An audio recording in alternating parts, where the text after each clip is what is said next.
हम लोग BEd semester 1 की paper 2 contemporary India and education का unit number 5 globalisation and modernisation का एक बहुत ही इम्पॉर्टेंट क्वेश्चन के बारे में डिस्कस करेंगे।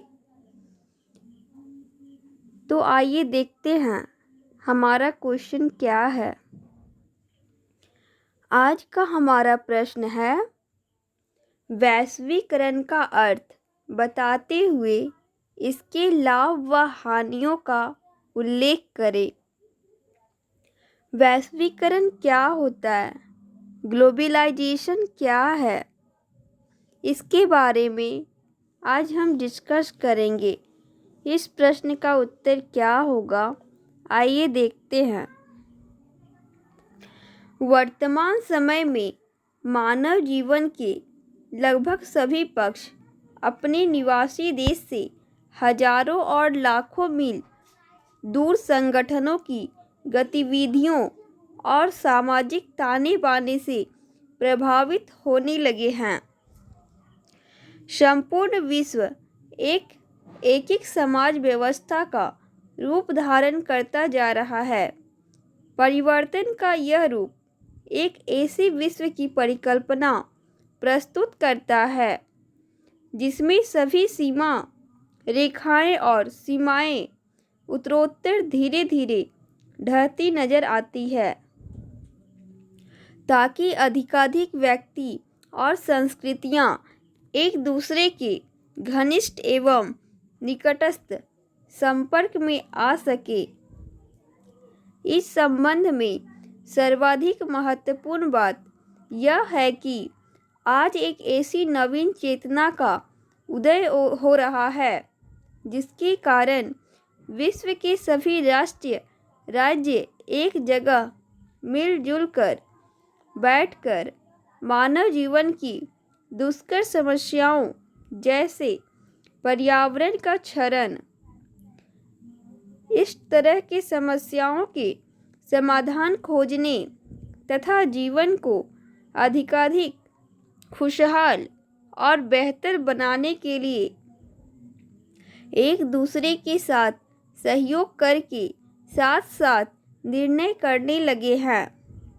सामाजिक, सांस्कृतिक, आर्थिक एवं राजनीतिक संबंधों के अपने अपने राष्ट्र राज्य से परे विश्वव्यापी स्तर पर विस्तार की इस प्रक्रिया को ही वैश्वीकरण का नाम दिया गया है। इसी को हम वैश्वीकरण कहते हैं। वैश्वीकरण एक भूमंडलीय संस्कृति व्यवस्था के उद्भव की विवेचना है। वैश्वीकरण के अनुसार भूमंडलीय संस्कृति अपने विभिन्न सामाजिक एवं सांस्कृतिक विधाओं का परिणाम है। एक उपग्रही सूचना व्यवस्था की स्थापना, उपभोग और उपभोक्तावादी एक समान वैश्विक स्वरूपों का उद्भव, एक विश्वव्यापी सामान्य जीवन शैली की सर्वकारोक्त,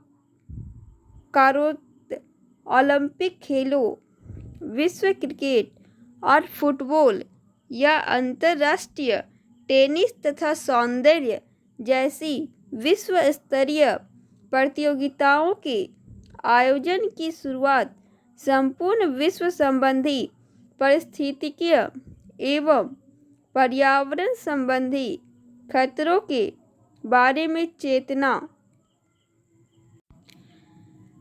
एड्स एवं अन्य बीमारियों और स्वास्थ्य संबंधी समस्याओं के बारे में संपूर्ण विश्व के देशों द्वारा एक साथ मिलकर रोकथाम के प्रयास, विश्व व्यापार संगठन, राष्ट्रीय संघ और संयुक्त राष्ट्र संघ जैसे देशों एक प्रचार प्रसार और विश्व के धर्मों तथा संगीत में आदान प्रदान का शुभारंभ जैसी अनेक घटनाएं भूमंडलीकरण की ओर बढ़ते हुए हमारे चरणों को इंगित करती है। आज विश्व भर में तेजी से परिवर्तन हो रहे हैं। ये परिवर्तन सामाजिक, आर्थिक, राजनैतिक, तकनीकी तथा शिक्षा आदि सभी क्षेत्रों में दिखाई दे रहे हैं। इनके परिणाम स्वरूप वैश्वीकरण की प्रक्रिया भी विभिन्न क्षेत्रों को प्रभावित कर रही है। वास्तव में वैश्वीकरण विश्व के विभिन्न देशों में परस्पर अंतःक्रिया दैट मीन्स इंटरेक्शन की प्रक्रिया है।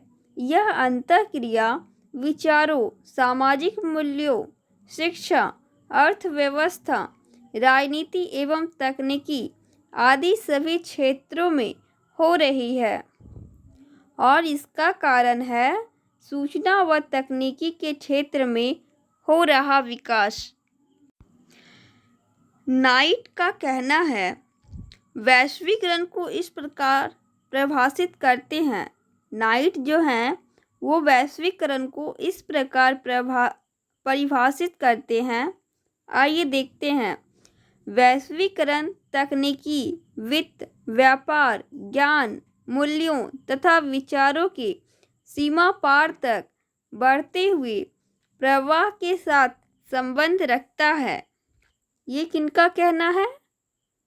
ये नाइट का कहना था। That means globalization refers to the increasing flow of technology, finance, trade, knowledge, values and ideas across borders।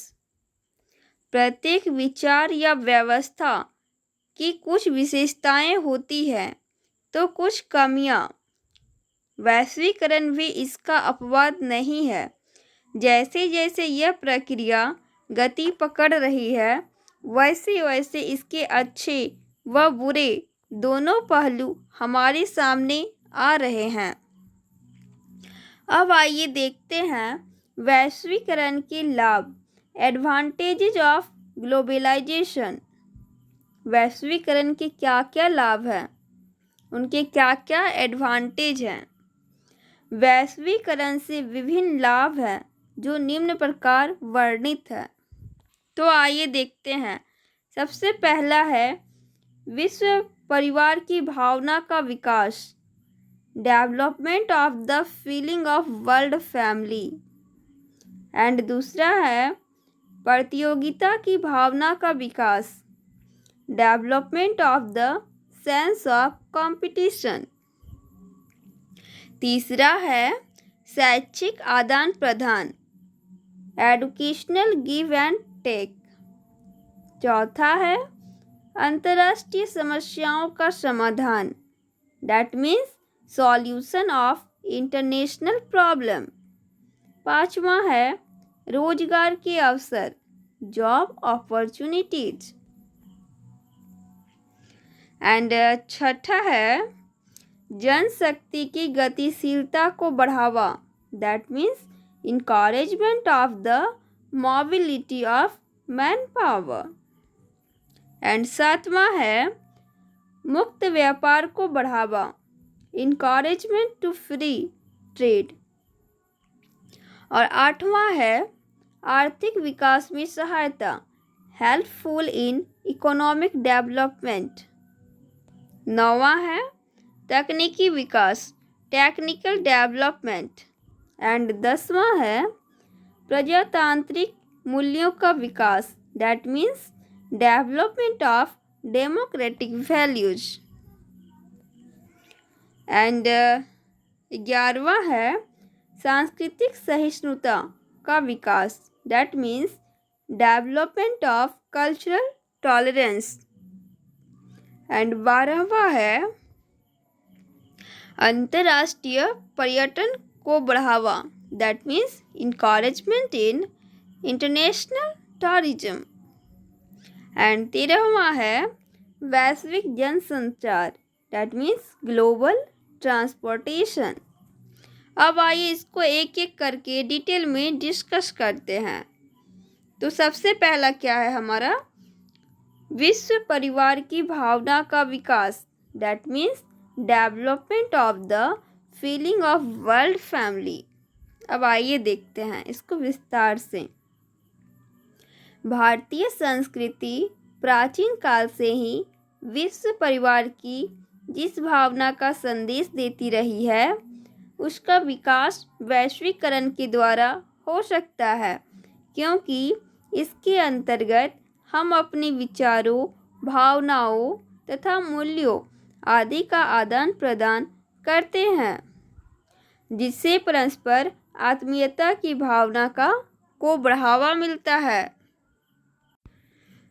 आइए आगे देखते हैं। अब है हमारा दूसरा पॉइंट, प्रतियोगिता की भावना का विकास, development of the sense of competition. वैश्वीकरण के कारण विश्व के सभी देशों में दूरियां कम हुई है, उनमें परस्पर प्रतियोगिता की भावना बढ़ी है, और यही स्वरूप प्रतियोगिता की भावना किसी भी राष्ट्र के विकास के लिए आवश्यक शर्त है। कंपटीशन होना बहुत ही ज़रूरी है। और तीसरा है शैक्षिक आदान प्रदान, that means educational give and take. वैश्वीकरण के कारण शैक्षिक आदान प्रदान को बढ़ावा मिला है। शिक्षा से क्षेत्र से जुड़े अध्यापक, प्रबंधक व विद्यार्थी दूसरे देशों में जाकर वहीं की शिक्षा प्रणाली को जानते व समझते हैं। इससे दोनों और शैक्षिक विचारों का आदान प्रदान संभव होता है और शिक्षा के ढांचे को सुदृढ़ बनाने में मदद मिलती है। अब है चौथा, अंतर्राष्ट्रीय समस्याओं का समाधान, that means solution of international problems. पर्यावरण प्रदूषण जैसी समस्याएं देश विदेश से संबंध रखकर पूरे विश्व को प्रभावित करती है। वैश्वीकरण से मिलजुल कर इन समस्याओं का समाधान करने में मदद मिलती है। इनके लिए अनेक अंतर्राष्ट्रीय सम्मेलनों का आयोजन किया जाता है तथा परस्पर सहमति से इनका हल खोजने में मदद मिलती है। अब है पांचवा है रोजगार के अवसर, जॉब अपॉर्चुनिटीज। वैश्वीकरण से रोजगार के अवसर बढ़े हैं। भारत में विदेशी कंपनियों के प्रवेश से विभिन्न क्षेत्रों में लोगों को रोजगार के अवसर प्राप्त हो रहे हैं। अगला है जनशक्ति की गतिशीलता को बढ़ावा, that means encouragement to the mobility of manpower। वैश्वीकरण के कारण सामाजिक गतिशीलता बढ़ी है। एक देश में रहने वाले लोग शिक्षा या रोजगार के लिए दूसरे देशों का रुख कर रहे हैं। अब है अगला सातवां है मुफ्त व्यापार को बढ़ावा, that means encouragement to free trade. That means वैश्वीकरण विभिन्न देशों के बीच मुफ्त व्यापार की प्रवृत्ति को बढ़ावा देता है। इससे लोगों के जीवन स्तर को सुधारने में मदद मिलती है। आठवां है आर्थिक विकास में सहायक, that means helpful in economic development. इससे देश के आर्थिक विकास की गति बढ़ रही है, विदेशी मुद्रा कोष बढ़ रहा है, निर्यात में भी बढ़ोतरी हो रही है। एंड नौवां है तकनीकी विकास, दैट मीन्स टेक्निकल डेवलपमेंट। विभिन्न देशों के बीच निकटता बढ़ने से नवीन तकनीकी से अवगत होने का अवसर मिलता है। इससे यह प्रेरणा भी मिलती है कि इस वर्तमान तकनीकी में कुछ नया जोड़कर इसे और नया और उपयोगी स्वरूप प्रदान किया जा सकता है। 10वें नंबर पे है प्रजातांत्रिक मूल्यों का विकास, that means development of democratic values. वैश्वीकरण से प्रजातांत्रिक मूल्यों को विकसित करने में मदद मिलती है। प्रजातंत्र समानता, स्वतंत्रता, न्याय व भाईचारे की भावना में विकास करता है। वैश्वीकरण के कारण विश्व भर में इन मूल्यों का विकास होता है। 11 नंबर पे है सांस्कृतिक सहिष्णुता का विकास, that means development of cultural tolerance.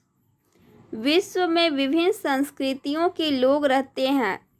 वैश्वीकरण के कारण विभिन्न संस्कृतियों से संबंध रखने वाले लोग दूसरों की संस्कृतियों का आदर करते हैं और उसमें जो अच्छा लगता है उसे ग्रहण करने की प्रवृत्ति का भी उनमें विकास होता है। अब अगला है अंतर्राष्ट्रीय पर्यटन को बढ़ावा, that means encouragement in international tourism. वैश्वीकरण के कारण राष्ट्रों के बीच नज़दीकियाँ बढ़ी है। इससे अंतर्राष्ट्रीय पर्यटन को बढ़ावा मिल रहा है। और सबसे लास्ट में है 13 नंबर पे वैश्विक जनसंचार, दैट मीन्स ग्लोबल ट्रांसपोर्टेशन। वस्तुओं का आदान प्रदान भी सुगमता से होने लगा है। इस प्रकार वैश्वीकरण की प्रक्रिया अनेक प्रकार से उपयोगी सिद्ध हो रही है। भारत में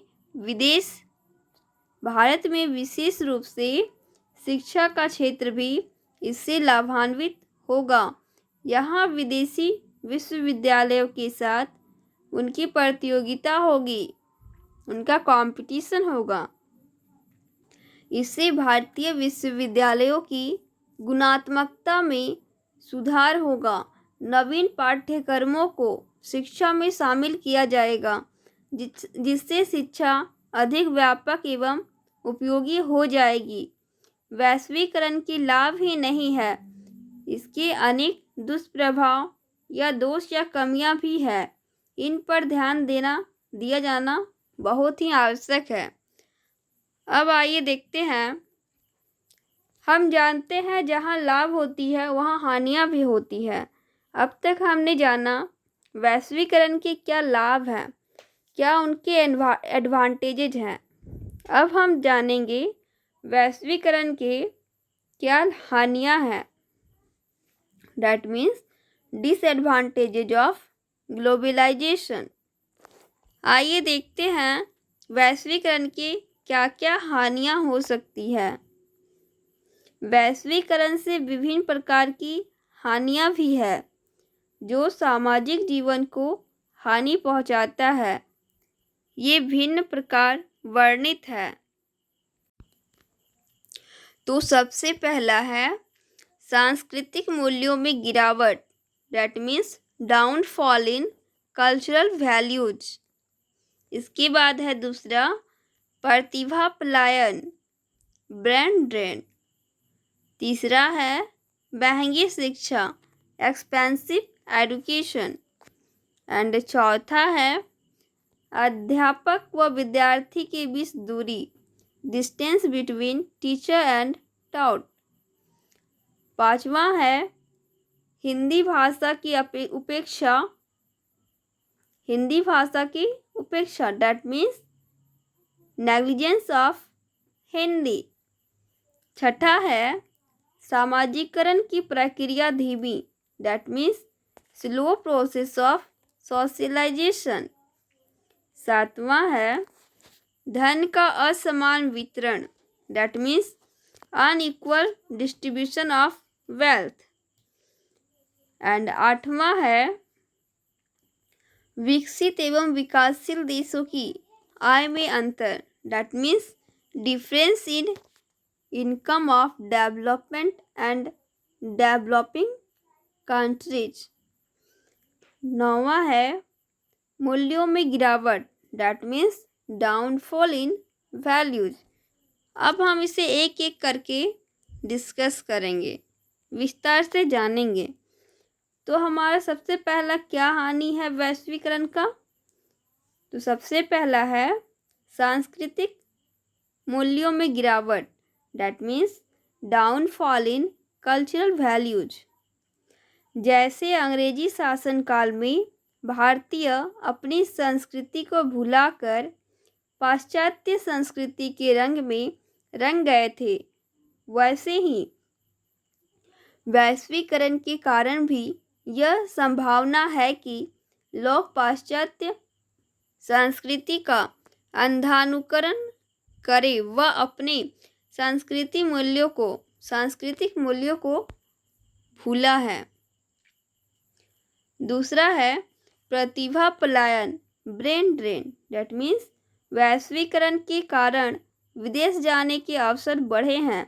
इससे यह संभावना भी है कि भारत की प्रतिभाशाली युवा विदेशों में पलायन कर जाएं, जो कि भारत के लिए एक बड़ी क्षति होगी। तीसरा है महंगी शिक्षा, दैट मीन्स एक्सपेंसिव एजुकेशन।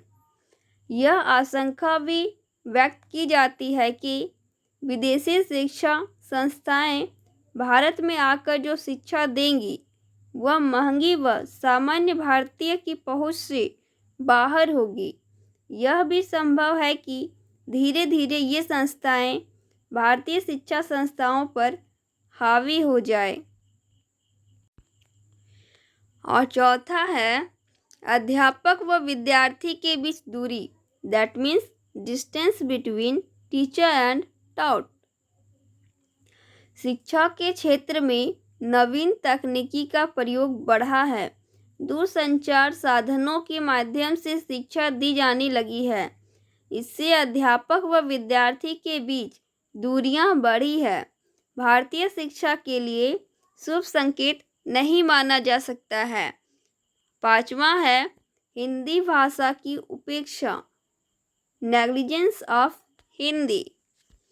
वैश्वीकरण के कारण अंग्रेजी भाषा का प्रयोग बढ़ा है। इससे हमारी राष्ट्रीय भाषा हिंदी की उपेक्षा हुई है।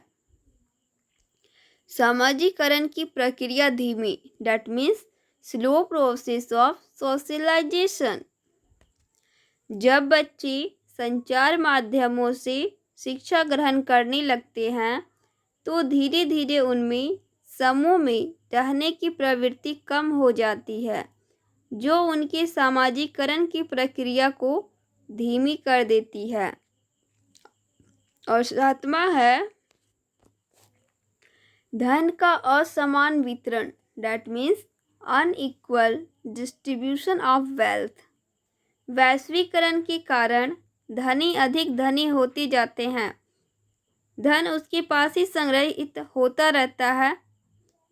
सामान्य व्यक्ति इस प्रक्रिया के लाभों से वंचित रहता है। इस प्रक्रिया में धनी व्यक्ति जिनके पास पहले से धन है वो और धनी हो जाते हैं, और सामान्य व्यक्ति जिनके पास धन की कमी है वो उसमें पिछड़ जाते हैं। अब आठवां है विकसित एवं विकासशील देशों की आय में अंतर, that means difference in income of developed and developing countries। वैश्वीकरण की एक कमी यह है कि इससे विकसित एवं विकासशील देशों की आय के बीच दूरी बनी है। दूसरे शब्दों में विकासशील देशों को इसका पर्याप्त लाभ नहीं मिलता है, जबकि विकसित देशों को इसका पूरा लाभ मिलता है। अब 9वें नंबर पे है मूल्यों में गिरावट, that means downfall in values. यदि विभिन्न राष्ट्रों के बीच प्रतियोगिता अस्वस्थ हो, दैट मीन्स अनहेल्दी हो जाती है, तो प्रत्येक राष्ट्र जैसे भी संभव हो स्वयं अधिकतम लाभ प्राप्त करना चाहता है। इससे मूल्यों में गिरावट को बढ़ावा मिलता है। तो आज हम लोगों ने पढ़ा, हम लोगों ने जाना वैश्वीकरण का अर्थ और इसके लाभ व हानियों का हम लोगों ने उल्लेख किया, उसे डिस्कस किया, उसे विस्तार से जाना।